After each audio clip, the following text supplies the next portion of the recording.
Welcome back again, rum lovers. Rashawn and I are back to do a lot of Hampden rums. It's going to be a long day, but we are going to make it, right? Guys, it's going to be a 3-part series. We have done in the past, the 2020, then we jumped to the probably 2021, then back to 2019. Can't remember. Check in the videos on the YouTube channel for all the old videos of Hampden. I'm pretty sure I did the HLCF, I did the old hype overproof from Hampden. The younger. Yeah, so there's a lot of Hampden rum. So if you're interested in Hampden rum reviews, check it out. We also did the 8 flight marks from Hampden as well. That was a journey. The unaged, and we have the age sitting on the side there. So based on how this day goes, you might tackle that as well. So like, comment, subscribe to ensure you do not miss any videos. All right, so we're gonna start off today with the 2022.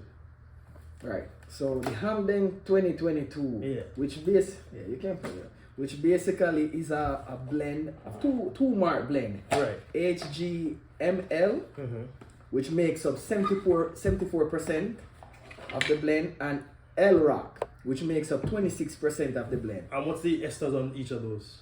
So the HGML is 1050, the L-Rock is 300. And the higher ester is the majority. Yes, the higher ester is the majority, which averages out at 855 esters. Okay, so my favorite previously was the 2020 release, right? And the 2020 release, out of the previous 3 releases, was the higher esters of those 3, right? So the 2019, 2020, 2021, the 2020 had the most esters of those 3. How much was that one? How much esters was the 2022? Was the 2020 compared to 2022? The 2022 is a higher ester. Higher. Yes. The average is higher. Yes. Oh, okay. So hopefully that means a better spread. But what about the ages? Because the ages also changes right. over time. So the HGML is 3 years old, and the L-Rock is 11 years old.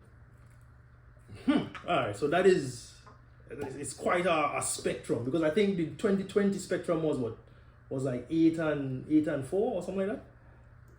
Yes, 8 and 4. The 2020 was 8 years and 4 years. So this is somewhat older and a lot higher esters. Yes.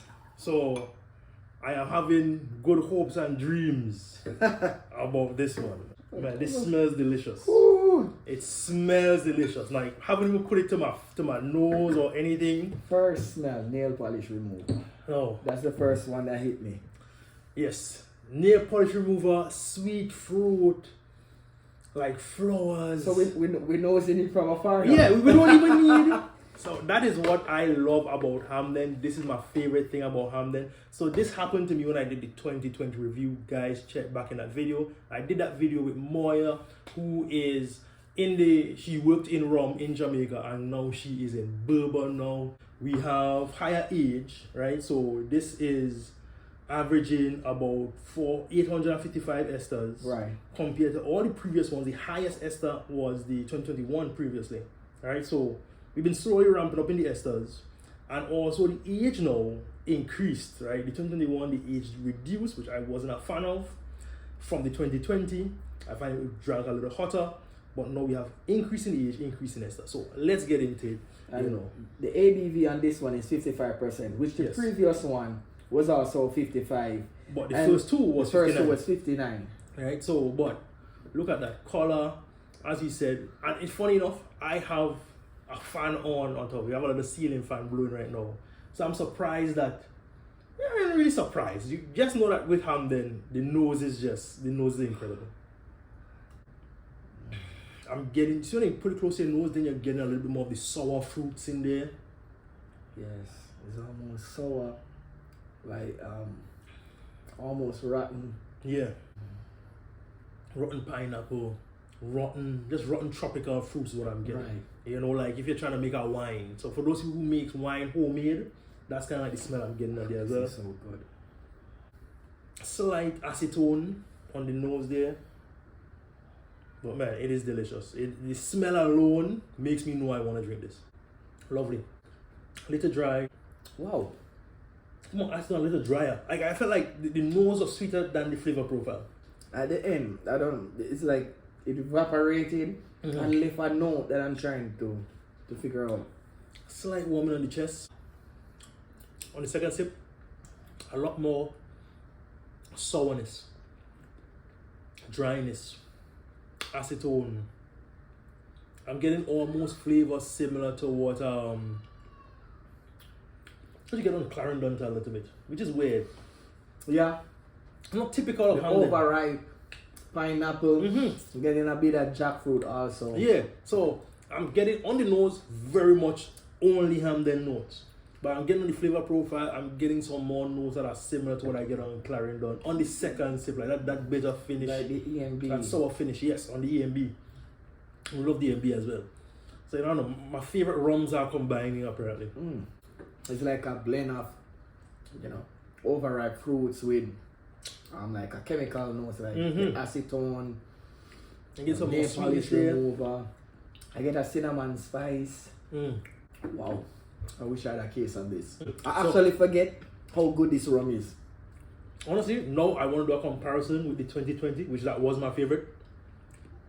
I feel like 2020 might still be my favorite, but I'm liking this one. It's easy drinking, nice proof.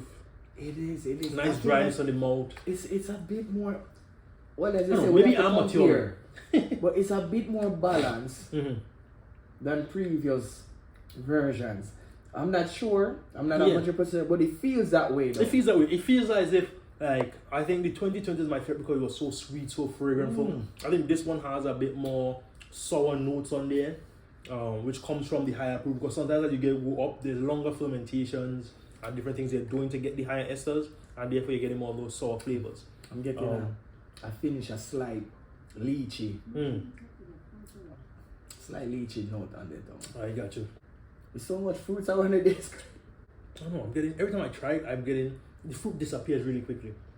I feel like I'm getting like a pop of fruit, like really quick, really slight, and then I'm getting nail polish remover, acetone, that type of flavor. Which is what I said is, I feel like you get this big pop, and then it starts evaporating. Yes. Like I feel like it evaporates a bit quicker than. Yes. So the sweetness evaporates, but the long lingering finish. Yes. So we're gonna add a little cup full of water, try to get some, see how this thing evolves, because we get high ester rums a lot of times and high proofs. So a little bit of water goes a long way in changing the profile. The sourness got bolder. It's funny. The sourness got bolder on the front, and then the sweetness got better on the finish. With a little cork, not even a full cork, like just 4 or 5 drops of water.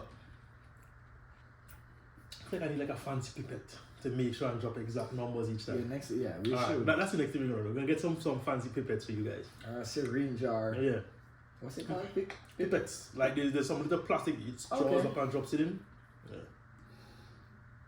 If you can find this rum, buy it. Each one of them. Always is highly recommended. I like it. All Hampden Great House is Yeah. highly recommended. Some of them wasn't so hot for me. Was there one that you said, I could do without? It's okay, I didn't have to buy this one. I don't know. I try to remember because I know I really like the 2020, but then the 2019 and the 2021 wasn't as good. I can't remember which one I didn't too fancy. I feel it was the 2019. I feel like there's a big jump between the 2019 and the 2020. Could be. Even though the blends, the proof was the same, the blends were very similar, but there's different. The blends were similar, but I don't know. The flavor was just very. It was just 1 year older in each of the blends. In each of the blends, right? But it just tasted to me a whole lot better. I think they tried to play it safe on the 2020. Like, let's just try and make they just had improvement an improvement, and it was an amazing improvement. I think the first blend, when it just came out just before COVID, not much people get that one. 2019, it wasn't readily available. I had to get it from the distillery in Jamaica. That's how you got it? Yes. So one friend of mine Gavin. I think his channel on Instagram is Gavin and Rum, or Rum and Gavin. Yeah, I know what you're talking about. And he went to Jamaica. I said, hey, if you could get it for me at the distillery, please do. He got it, was like $100. So very happy to get that. I think I got mine on 120. Where you got yours? The airport. Oh, okay. It was actually, I was speaking to them just before COVID, and they had sent me the price in an email, and I was trying to get it, but then COVID happened. Couldn't get it, but I had a friend that went down, and he was at the airport, and he called me, and I said, yo, the 2019 is there, and they're telling him, no, it's the 2020. I said, send a picture, and he sent me the paper, like, that's the 2019. Yes. He said, no, they sent it. I said, no, listen to them, just take just pick it up, yes. Just take it, and I think I paid like 120. Oh, okay. That was very limited. And I believe that one was blended by I think they had a master blend at the time. Vivian Wisdom. And, yes, and he was and Luca. And Vivian was from Appleton before. I'm not quite. I know he moved around, but I'm not quite sure. I don't know. Guys, correct me in the comments if I am wrong, but I'm pretty sure my mother-in-law mentioned him to me, and she worked for Appleton. So I'm pretty sure that's where he started. I know he moved. I think he moved after that blend. After that blend. You know what? I lied. I know who told me now. It was Moya that told me, and Moya hopped around all over. She might have just known Vivian from Hampden because she had mentioned him to me. So, alright guys. So that's it. Hampden Great House 2020. A very good rum, very delicious, very fruity, a bit more fermented and sour. Very good flavors, and definitely a must buy, right? And must buy, must have, must drink. Honestly, if must you could have multiple bottles. My opinion. I don't know. That's your opinion. Because I just feel like I could just drink this, and I need another bottle after I'm finished. No, I really like it. That sourness is a little bit much for me. I'm on the sweet, fruity side. You know where you get that sourness from? What? I believe it's the HGML. You remember we did a tasting? I brought the HGML. And I had the same response. And I was telling you if it tasted like the whole fridge is going bad. Like it was still sour. Rashawn has the best memory out of the two of us, right? I could barely recollect some of these things. So when I tasted it, it's the first rum that came to mind, like HGML 5 years old. Alright guys, so you need to get that one as well. Because that was Rashawn's choice. So if you want sour, more complex things, stick with Rashawn's recommendations. I love my things more sweet, more fruity. Not sweet sugar added, but sweet as in sweet flavors and stuff like that. Alright guys, so we're gonna wrap this one up, and we're gonna come back to you with part 2, which is the 2023 Hampden Great House. Cheers. See you in the next one. Cheers.